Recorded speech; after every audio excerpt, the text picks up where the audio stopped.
welcome back to my channel AdvaithOMG. In today's video, we'll be learning about a new advanced tactic. It's called sacrifice. The gist of it is basically you move a piece to a square that is controlled, but you get compensation for it. Now, if you don't clearly understand or you need an example, don't worry. All you have to do is watch the video till the end and you learn all about sacrifice.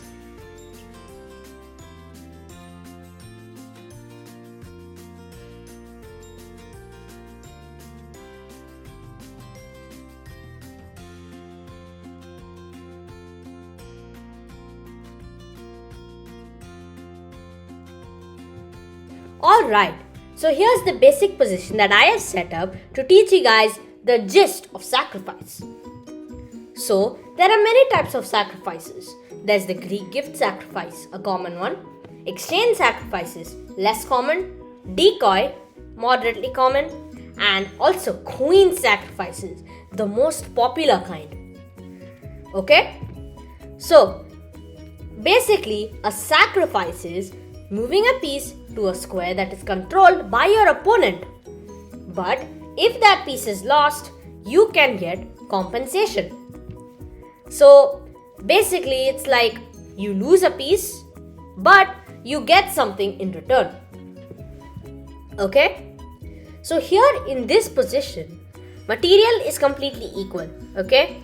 Rook for a rook, queen for a queen, 3 pawns for 3 pawns, and a bishop and knight both are 3 points, so they cancel out. Okay? Now, you can see here that black is on the 8th rank, the king, and the pawns stop his escape squares. So, now we have a back rank checkmate idea. That a back rank checkmate is basically like this kind of setup, and we move either a queen or a rook to the same rank, and that will checkmate the king because it's cornered by the pawns. Okay? Now, why can't we do that like with rook e8 or queen d8? You guessed it, the rook can simply take us. So what we should do? Lure the rook away. This is also a form of elimination of defense in this case. So, if you don't know what elimination of defense is, you can watch this video. But right now, how do we lure away this rook? Well, it's simple. The queen is attacking the bishop. Guess who's defending the rook? Guess who's defending the bishop? It's the rook. So, if we simply take this bishop, now black just lost a piece. He can't take back because of checkmate. And now this extra knight is going to win us the game. But here's something interesting. Come over to this position. In this position, unlike this one, the king is on the 2nd rank. But in this position, the king is on the 1st rank. But how does that change things? Queen takes bishop, rook takes queen. And now white gets excited. He is going to checkmate black. What? Why can't the rook move? You guessed it. It's because this rook is pinning this rook to the king. So if this rook were to move, then the king would just get taken. That's an illegal move, which means this rook cannot move along the e file. If you don't know what pins are, you can watch this video. But for now, white just has to be satisfied on taking this rook, threatening mate but not mating because black can just play here, and then this is not mate. And now white has a rook and knight against the queen. Black is better materially and also practically because he is also threatening checkmate. Okay, this is a draw position, but it's not that easy to draw because the queen can cause some shenanigans. So guys, I hope you understood what is a sacrifice. Okay, So now let's move on to the decoy sacrifice. So now we come to the decoy sacrifice. You guys know what decoy means in English? It's basically a counterfeit that is designed to distract people while some other people who made the fake version of something, of that thing, go in and invade. That's not the exact definition, but that's how it works here. Here, we distract black with a decoy pawn, and then once they've committed too much or they cannot come back from their mistakes, we abandon this pawn and run away to take this one. Okay? That's pretty hard to understand without seeing it, so let me show you. Here, white will simply push the pawn and black will go king g7. Now usually, imagine these two pawns were not here. Then, you tell me, is this position a win for white, or a draw? You got it right if you said that this is a draw. Since white doesn't have the opposition here, it's a draw. Also, black is not allowing white to get into the key squares for this pawn, f7, g7 and h7, because he himself occupies one of them. Therefore, these two reasons combined create a draw position. If you guys don't know what I'm talking about, you can watch this video. But for now, all you need to know is that this is a draw. Okay? But here's the deal. We play along. Okay? And then black plays king g8, not king f8 or king h8, because then we just get opposition and squeeze the king out. Okay? So he plays king g8, and after that we go here. He gets opposition, g7, king g8. Black has stopped the pawn from promoting. But now we abandon this pawn. Let him take it, because we have a backup. And now our B pawn has a clear line to promote. Black cannot stop.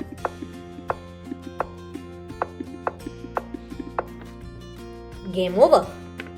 Now, if you don't know how to checkmate from this position, that's alright. You can just watch this video. Okay? So yeah, that's the idea of decoy. We distract a player with another piece, which is usually a pawn, so that once they've come too far away, we abandon that idea and come for something else. Alright, but now take a look at this position. Okay? Do you guys see any difference? Well, the pawns have shifted one square to the rook file.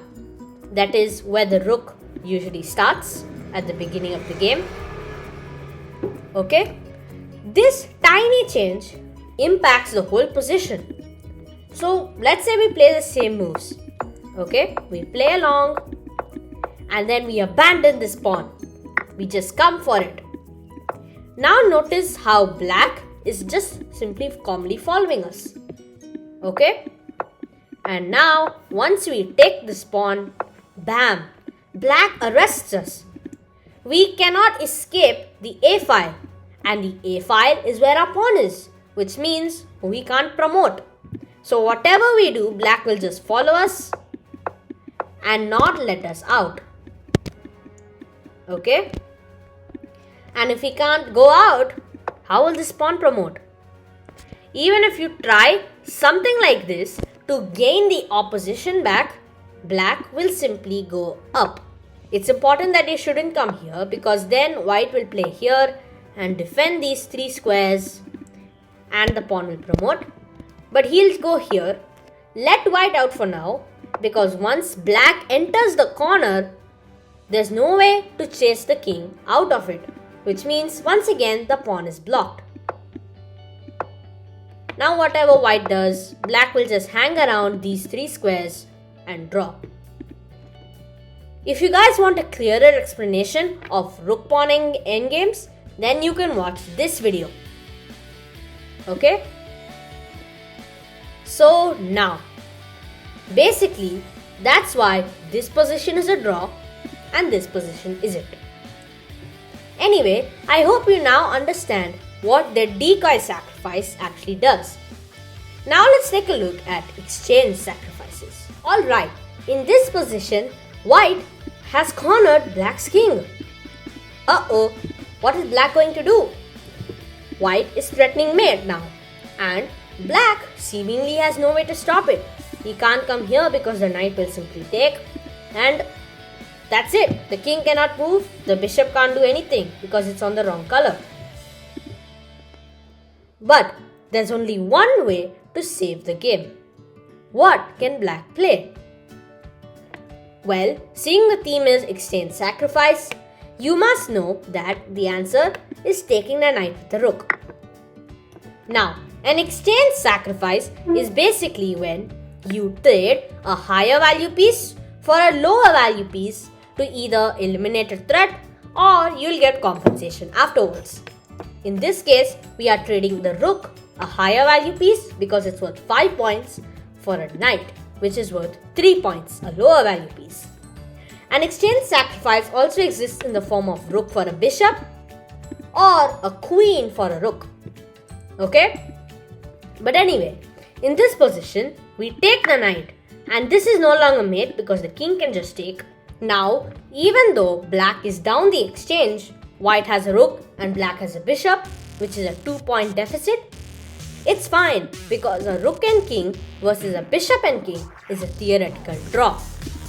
As long as black can not lose the bishop and keep the king relatively in the center and the bishop also if possible, then it's an easy draw. Here black's king starts in the corner, which is pretty difficult, but it's easy. There's no immediate checkmate threat because the king is so far away, so all we have to do is slowly bring our king, keep the king and bishop together. It's an easy draw. I'll upload a video on how rook and king versus bishop and king are draws later on. But for now, all you need to know is that this is a draw. Note that if the king were on a1 instead of a2, simply there would be an immediate drawing move, bishop to e5.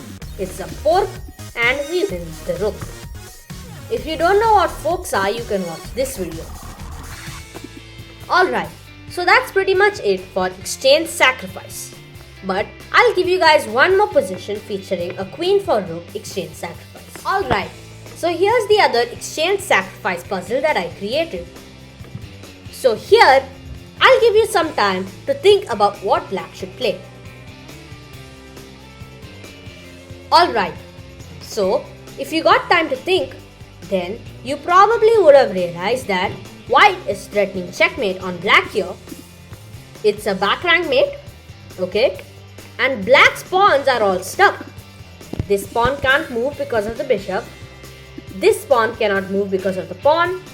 And this pawn cannot move not only because of the pawn, but also because of the bishop. It's spinning, okay?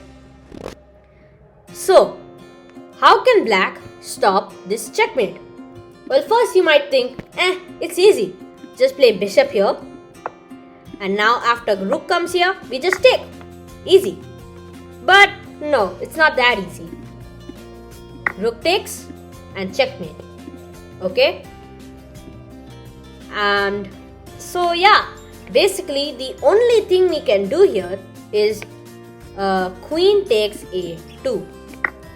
Technically, the only other option that helps us survive is queen to d1 check, and after rook is forced to take, then we take the rook and we stop the mate. But the problem is white just takes here, corners the king completely, and with his extra pawns and his rook, he's completely winning this position, no doubt. So that's why we have to play queen takes a2. And after the rook takes the queen, bishop takes a2, and now this pawn has a clear path for promotion. White's g4 pawn blocks the bishop from coming in and saving the day. So if white tries this now, it's too late. Okay?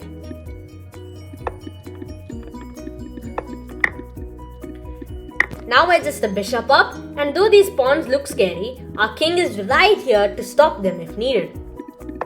So white can try something like this for a breakthrough, but nope. Okay, so yeah, that's the exchange sacrifice. We get a queen, we get a rook for a queen, and in this case we also get the second rook. So we get 2 rooks for a queen. Okay, and it depends on the situation whether 2 rooks for a queen is good or not. Like in some positions when you're attacking, the queen is way better, but in the end games the 2 rooks are better because they can collaborate. Alright guys, so that's it for this video. There are still 2 other types of sacrifices which we are yet to learn. The Greek gift sacrifice and piece sacrifices such as queen sacrifice, knight sacrifice, rook sacrifice, etc. However, there's not enough time for that in this video alone. So don't worry, a part 2 will be coming soon to cover those more advanced type of sacrifices. Anyway, if you enjoyed this video and learned something new, please make sure to smash that like button, subscribe to my channel and turn on post notifications to get notified whenever I upload a video. Bye guys!